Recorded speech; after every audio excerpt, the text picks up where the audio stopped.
Hola. Ok, se escucha. Bueno, vamos a continuar. El teléfono falla cuando uno quiere que funcione. Listo. Vamos a continuar con los bloques del ACNOC. Este bloque va a estar moderado por mí, Tomás Lynch. Voy a presentar a nuestro siguiente expositor, que es el profesor Lacier Díaz. Me tengo que sacar los anteojos para leer porque la edad.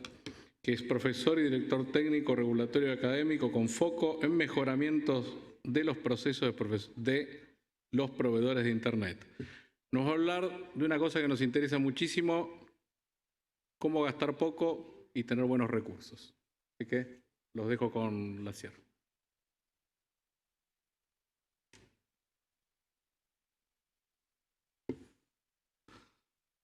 Boa tarde.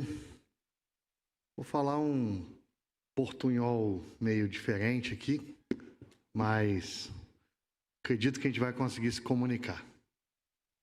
Esse aqui é o importante. Então, a gente vem trabalhando aí no Brasil com provimento de acesso à internet há bastante tempo, dando aula há mais tempo ainda. E uma preocupação que a gente tem é fazer mais com menos, né? Menos é mais.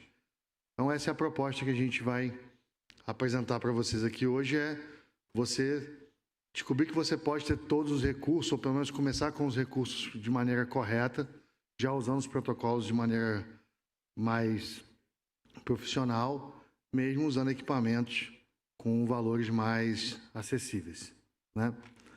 Então, esse nome esquisito aí, Lacier, não é uma pessoa muito... Você dificilmente vai conhecer dois, né? Então, um pedacinho do meu currículo, a palestra vai estar disponível, depois vocês podem olhar no LinkedIn e tal. Qual que é a ideia aqui, né? A gente trabalha com consultoria e várias migrações de rede. Então, aqui a gente vai estar mostrando um pouco do que são feitos nessas migrações e o quanto a gente consegue tirar de performance de equipamentos com custos mais acessíveis, abordar como é que isso foi feito, qual é o tamanho do trauma, né? E mostrar para vocês que, ao final da palestra, a ideia é que vocês só tenham que ter boa vontade para fazer as coisas, só. Se você tiver, você vai ver que você vai conseguir implantar. Então, começar com uma pergunta: o que é bom, né? 80% é bom? Quando você vai lá e tira 80 numa prova, você fica feliz? Sim, você acha legal? 85% então é tipo muito bom. Caraca, agora eu estou subindo ali na escala, né? E aí eu bato em 90%. Você fala, caraca, 90% eu estou voando, né? Então, para muitas coisas, a gente diz que 95% é maravilhoso, é magnânimo. Então, estamos ali supremo. E 99% é surreal, né? Fala, caraca, 99% é a perfeição. Depende do que você está medindo, né? Então, você pode ter seu 99% classificado como básico. Tipo, você fez o feijão com arroz com 99%, e eu ainda estou chateado com os seus 90%. Então, a gente tem que também, principalmente que a gente lida com telecom, internet, alta disponibilidade, entender que os nossos níveis de criticidade são muito altos. E por isso a gente precisa ter sempre estratégias cada vez melhores, participar de eventos como esse para discutir estratégias cada vez melhores e buscar essa quantidade de 9 após 99. Se você está fazendo 99%, você está fazendo o básico. Você está no começo da conversa. E aí, eu costumo dizer que esse é o quarteto fantástico para quem opera telecom, para quem entrega acesso à internet, porque são protocolos que não são extremamente complexos de serem configurados e traz uma profundidade de estabilidade na rede, um nível de segurança e controle da rede muito elevado, né? E existe até uma RFC, né? O Álvaro, eu não encontrei o Álvaro para agradecer, mas esse é um slide, inclusive apresentado a primeira vez que eu vi, foi apresentado pelo Álvaro Retana, e é um slide que pautou muitas decisões na minha caminhada aí, né? Para poder ter uma rede, de fato, com alta disponibilidade, seguindo essas duas RF6, que não são altamente complexas, mas que são super importantes, principalmente para quem opera infraestrutura, né? Então, a gente tem ali o primeiro protocolo, vou passar brevemente, porque aqui é um ambiente técnico, o pessoal deve estar de saco cheio de ver a configuração. Então, o SPF é um protocolo especialmente projetado aí para o ambiente TCP, publicação do link state, o algoritmo SPF, e ele é muito simples de configurar, talvez no fabricante mais barato do mercado e com uma grande penetração. Eu sei que no Brasil e na Argentina ele tem uma penetração altíssima, né, que é o MikroTik. O problema mais comum são configurações inseguras, né? Se o cara configurar errado, não tem jeito. Configuração insegura vai prejudicar muito ele. E aqui eu trago um exemplo de configuração simples, limpa, que vai não te trazer nenhum tipo de impacto. Se você fizer só o feijãozinho com arroz, você já vai ser capaz de dar seguimento na estrutura da sua rede, ter uma boa disponibilidade, uma excelente disponibilidade, sem muito mimimi. E, embora esteja escrito MikroTik ali em cima, eu esqueci de trocar a legenda, aqui está uma configuração no Cisco, né? Que também teve aí a colaboração de um amigo de longa data, Rogério Mariano, que é um dos caras que eu conheço que mais entende de Cisco, e junto a gente montou um quebra-cabeça aí e colocamos essas configurações o mais enxuta e limpa possível, né? MPLS também não é ali um oráculo, né? Existem muitas coisas apoiadas nele, mas a configuração é extremamente simples. Então, é um protocolo que, para transportar as coisas, ele transporta qualquer coisa que você quiser entregar para ele. E melhora o desempenho do incremento do pacote, criação de multicaminhos através dos label suites, possibilidade de associar requisitos como QoS, né? E ele tem um agravante que, principalmente no Brasil, a gente vê que impacta muito nos provedores, é o tamanho do MTU, né? Os equipamentos um pouco alternativos, o MTU é um desafio ali que a gente não pode esquecer. A configuração dele é bem simples, né? Tá aqui o efeito do MTU. Então, a gente não pode esquecer que se você implantar MPLS, você tem que alterar o MTU, porque senão você vai ter um problema, ele vai começar a fragmentar e você vai ter mais problema do que benefício. E a configuração no MikroTik é uma tela. É absurdamente simples a configuração, tá? Muito, muito simples. Se errar a configuração ali, pelo amor de Deus, vai fazer balé, para de mexer com telecom, porque é muito simples a configuração. No Cisco também, a configuração não é lá essas coisas altamente complexas, né? Você vai declarar ali qual é a loopback, né? A gente normalmente informa para ele qual que é o default routing, entra na interface, habilita a interface que vai transportar MPLS e tchau. O serviço já está funcionando, né? Você já pode começar a pensar em outras coisas em cima do serviço, porque já vai estar em pé. Aí a gente vem para o BGP.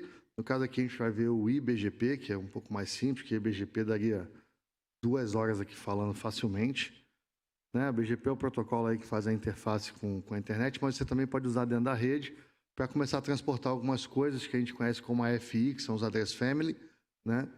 E talvez seja o protocolo que requer o maior nível de atenção, dada a quantidade de recursos que esse protocolo tem, né? Então, essa quantidade de recursos que o protocolo tem, talvez acabe induzindo alguns erros, alguns filtros não tão adequados, né? Então, a configuração também aí é um pouco mais extensa, você tem que declarar a instância, fazer a configuração do peer, né? Informar quais são os address family que você vai usar, IPv4, IPv6, L2VPN, VPN4, né? Quando ele fecha com o Cisco tem um detalhinho, então tem um protocolo específico, e uma instância BGP normal, o AS remoto, né? O que você vai fechar, a gente sempre recomenda que se feche com a loopback, e as configurações básicas de uma sessão BGP. No Cisco também, nada muito complexo, né? Você route BGP o número do AS, fecha a sessão, estabelece lá o peering e morreu. A grande vedete, na verdade, vem agora, né? Depois que você preparou toda essa estrada, agora você vai ter a felicidade de separar a gerência de serviço. Porque, pelo menos, os provedores que eu visito, a maioria deles, a gerência e o serviço convivem na mesma tabela, ficam super misturados e viram uma confusão do inferno. Vai mandar um funcionário embora, tem que trocar a senha da rede toda, ou proibir o cara de ser seu cliente, porque ele tem acesso a toda a estrutura. Então, isso traz uma ingerência e uma série de problemas, né? Então, a VRF, ela, sendo assim, bem simplista, ela separa cadeias de serviço. Então, você tranca cada serviço dentro de uma instância de VRF e esses serviços não têm acesso à estrutura de gerência. E aí você tem ali uma confiabilidade maior nas configurações, na sua estrutura, as redes ficam separadas, serviço de gerência, os próprios serviços entre si se mantêm separados. Essa configuração, ela requer mais detalhes, né? Então, você tem que fazer lá a instância da VRF, você tem que entrar na tabela de rota e apontar quais são as tabelas de rotas que participam, as interfaces que participam daquela VRF. Normalmente, a gente acaba usando até VLAN para poder economizar a porta, né? Uma porta giga, para entregar um link de 100 MB para o cara, você não precisa gastar a porta toda, você usa uma VLAN. Entendeu? Você tem que escolher exatamente o que você quer redistribuir, rotas conectadas, o próprio SPF e tal. Cumprindo todos esses requisitos detalhadamente, a sua VRF levanta, né? No Cisco, os passos são até um pouco mais longos. Normalmente, o Cisco acaba sendo um pouco mais fácil. Nesse caso, é um pouco mais detalhado, né? Então, você tem que ir lá no Address Family VPN 4, dizer quais são as instâncias BGP que você quer que feche aquela VRF. Depois, você tem que ir lá e criar a VRF, informar quais são os RDs, exportar, importar as identificações daquela, do ID que identifica, o router distingue que identifica aquela VRF, para que ela funcione, eu chamei aqui de VRF azul, mas poderia se chamar VRF internet, VRF LAN lá do seu Manuel, VRF de TV, VRF de voz. Passo 3, você tem que ir lá na Address Family criar a VRF propriamente dita, né, e redistribuir as rotas, ver o que você quer distribuir, o que você não quer distribuir, se vai ter rota default, se não vai ter dentro daquela sua instância de VRF. Lembrando que você criou praticamente um router dentro de outro router, então são tabelas de rotas distintas, elas não aproveitam a comunicação entre si, você precisa informar os dados da VRF para ela funcionar. E ir lá na sua instância e dizer, olha, VLAN ou porta X, agora você participa dessa VRF azul, né? E colocar o IP e tal, e usar a interface. A linha de roteamento eu coloquei aqui embaixo porque ela fica um pouquinho diferente, você tem que dizer lá no seu IP route qual é a VRF que ela faz parte, né? E o ping também tem um negócio legal, você tem que dizer ping e a tabela que você quer pingar. Eu vejo os alunos entrar em pânico quando a gente vai lá, monta a VRF, e o cara estava pingando um determinado CE ou um CPE e não consegue pingar mais, porque agora ele está numa outra tabela de rota. Então, é uma das coisas mais interessantes que a gente vê dentro de uma operação rodando, é quando o cara consegue segregar o ambiente em VRF. É uma paz, é uma gerenciabilidade muito maior, os serviços ficam muito mais fáceis de serem analisados, as tabelas de rota ficam mais fáceis de ser analisadas. Porque o resultado final é isso aqui. Você tem uma tabela de rota específica lá para a nossa VRF azul de exemplo, né? E a tabela de rota do roteador mesmo, a tabela de rota main, ela fica separada da tabela de rota da VRF. Então você nem vê a outra tabela. E no meio do caminho existem elementos que a gente chama de P, que é um equipamento que só está fazendo forward. Esses elementos, eles nem tabela de rota recebem. Eles só recebem a tabela de rota de backbone e os labels MPLS passam de maneira muito eficiente nos equipamentos. Então enxuga a sua tabela de rotas. A gente hoje tem aí bastante routing switch no mercado, pessoal usando equipamentos, às vezes, com poucas tabelas, 15 mil, 64 mil, 128 mil, e dependendo do tamanho do seu backbone, se você precisar ter todas as tabelas ali, você não vai conseguir, né? Então, a VRF também é uma técnica que ajuda nesse sentido, porque você transforma todos os serviços em label passando pela rede. O MikroTik, essa é a visualização. Então, eu peguei até um exemplo de um provedor que eu trabalhei, a quantidade de rota default que a gente tinha para as saídas dos clientes, para as matrizes dos clientes, né? E o meu route mark era o nome do cliente. Então, assim, isso aqui é algo próximo ali a 2009, 2010, né? Então, o que eu estou dizendo é que também não é um negócio moderno, não, isso aqui é de 2015, 2016, não. Isso é um negócio lá de 2009 E no momento eu nem me recordo qual é o ano que a VRF entrou aí em produção, mas é um negócio que não é novidade, mas eu vejo muitas operações ignorando esse tipo de serviço, com o argumento de não, porque numa caixa maior, ou num router de marca A ou marca B, é muito caro ter uma licença de VRF. Então tá bom. Se você usar um MikroTik, a licença já vem. Então você pode começar certo. Se você opera abaixo de 20, 30 gigas, você não vai ter problema com ele. Quando você passar de 20, 30, 40, 50 gigas, aí você compra um roteador de grife com a licença que você quer lá do Router OS e seja feliz. Com a licença da VRF e segue seu barco. Você já nasceu com a topologia correta. Você já nasceu aprendendo a lidar com os protocolos de maneira mais eficiente. Porque não são protocolos que, embora a configuração seja simples, o dia a dia tem os seus desafios que precisam ser levados em consideração e esses protocolos vêm para facilitar e acalmar a rede quando um POP der um problema e você ter algum tipo de desconforto ali, ele poder isolar a rede, ele poder te auxiliar a mitigar as coisas. E quais são as fases que a gente vê numa intervenção, né, para a implantação disso? Então, normalmente envolve uma semana de treinamento, uma semana de planejamento. A gente usa um emulador chamado EVE, que facilita muito o trabalho, que a gente monta a rede ali, mostra para o cliente a rede funcionando. Mais uma semana de teste de homologação. Normalmente as operações não são muito grandes, então de 3 a 5 dias ali a gente consegue virar essa rede com ela toda bem planejada. Os equipamentos já pré-configurados, já no lugar, então a maioria das redes, entre 3 e 5 dias a gente consegue fazer a migração inteira. Aí, obviamente, esse item 4 depende do tamanho da rede, né? Eu migrar uma rede de 12, 15 mil assinantes é uma coisa, se migrar uma rede de 200 mil assinantes é outra coisa.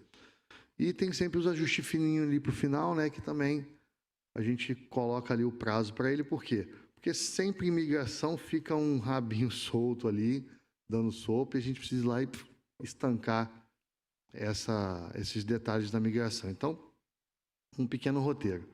Só que a gente também tem observado que o maior desafio, na verdade, não está nos equipamentos. Porque o equipamento não sai nem da caixa sozinho, né? A gente vai lá e tem que pegar, colocar, configurar, atualizar, bonitinho. Normalmente são profissionais de boa qualidade que fazem esse tipo de configuração, mas a gente cada vez mais tem o desafio de ter que lidar com diversos tipos de pessoas nesse nosso segmento. Então tem a rapaziada aí de 35, 40 para frente, já está nessa barca tem muito tempo, mas tem uma molecada de 18 anos, 19, 20, 22, 25 entrando, né? E a gente tem lá os diretores, os CEOs, os presidentes, que já são os baby boomers, que ainda pilotam, muitos deles aí pilotam várias operações, e a gente tem que aprender a lidar com esse tipo de ambiente. Eu trouxe um vídeo que eu acho bastante pertinente, ele é curtinho, que fala bem sobre isso, né? Esse nosso novo desafio não técnico que impacta nas operações.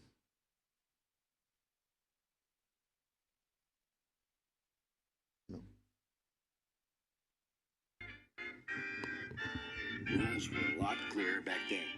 The workspace was confined to the office.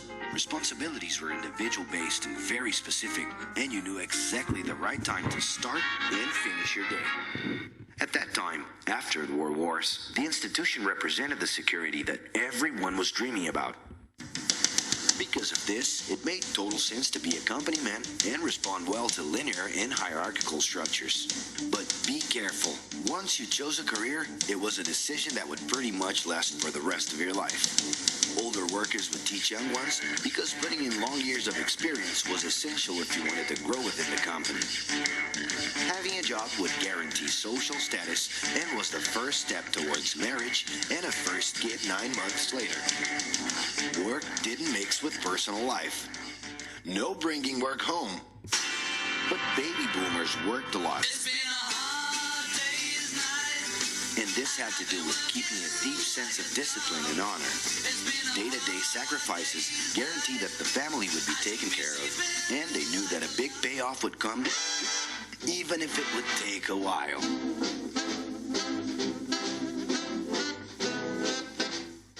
However, generations Generation X redefine the time relationship between work and reward. Super confident, extroverted, very competitive, and doing everything in their power to achieve quick growth, these guys are always on the lookout for better offers. A profitable idea could easily put them into a leadership position based on meritocracy without taking their experience into account. As they search for more ways to personally stand out and be professionally independent, they relied on degrees, including MBAs and PhDs, to get ahead of their competitors.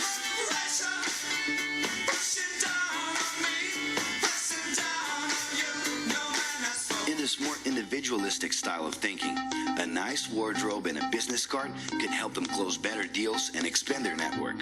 Being in the right place at the right time is what would define the work schedule. Business time was extended into the happy hour. This mix between personal and professional life turned a workaholic into someone who was admirable and even sexy.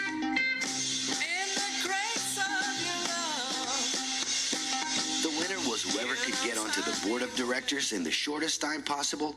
I can do anything if I can just get a chance. And thus immediately live out the pleasures of this achievement.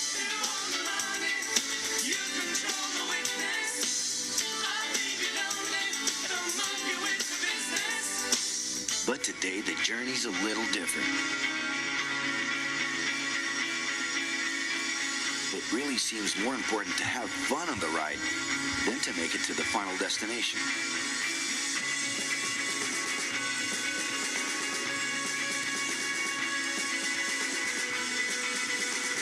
Ironically, millennials, those unpredictable kids, are the ones perfectly translating this new vision.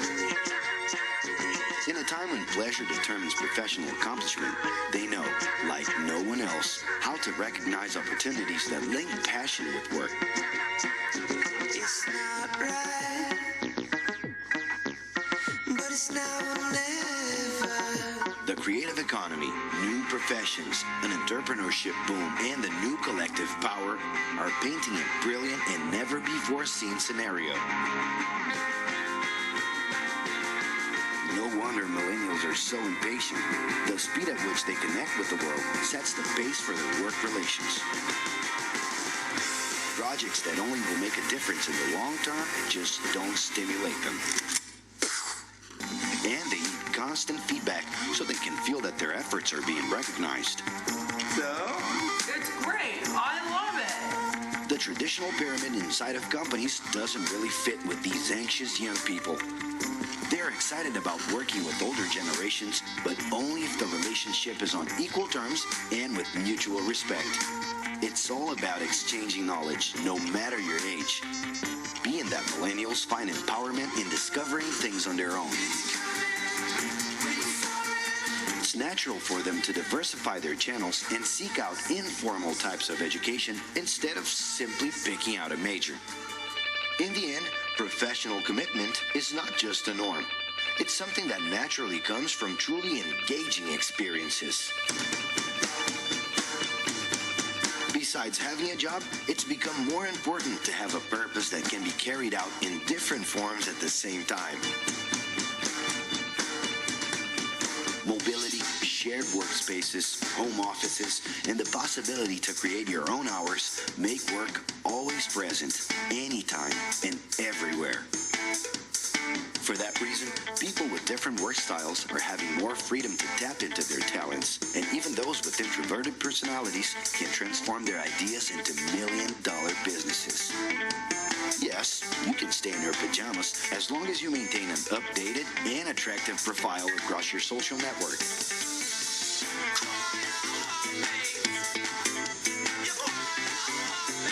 As you can see, flexibility is really the way to go. Millennials are fascinated when they get involved in works in progress and feel motivated by learning new skills. They're excited about an open and forever beta world where testing and messing with something unfinished is the only way to create the new. Millennials need more than ever to feel autonomous, and they're exhilarated by the challenge to develop and participate collaboratively.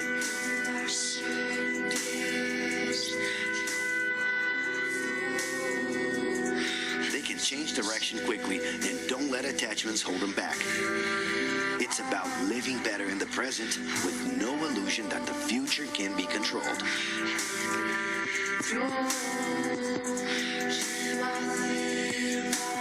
That's because of one simple thing. Whoever adapts more easily can evolve along with the changes.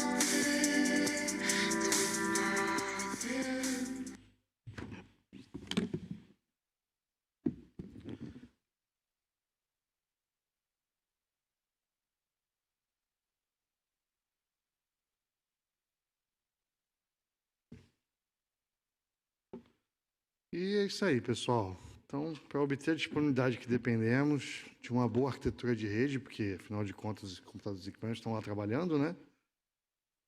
Mas a gente também depende de uma ótima equipe, porque sem pessoas as coisas não funcionam.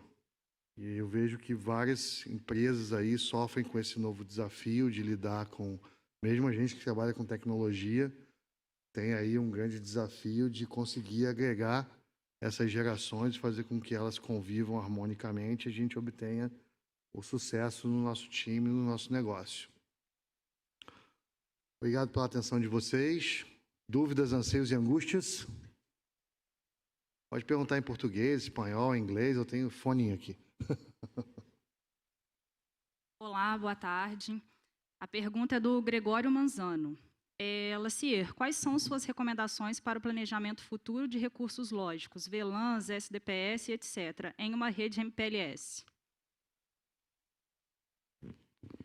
Olha, ele tem que preparar a arquitetura dele para poder suportar as novas tecnologias. E o MPLS tem feito isso com maestria. Óbvio que a gente não vai fechar os olhos para as tecnologias que vêm seguindo aí a passos largos. Contudo, já existe um parque implantado, não dá para jogar fora, né? A gente tem que usar. Mais alguma? Pessoal, meus contatos, vou botar aí o evento todo. Muito obrigado pela atenção de vocês. Até o próximo LACNIC.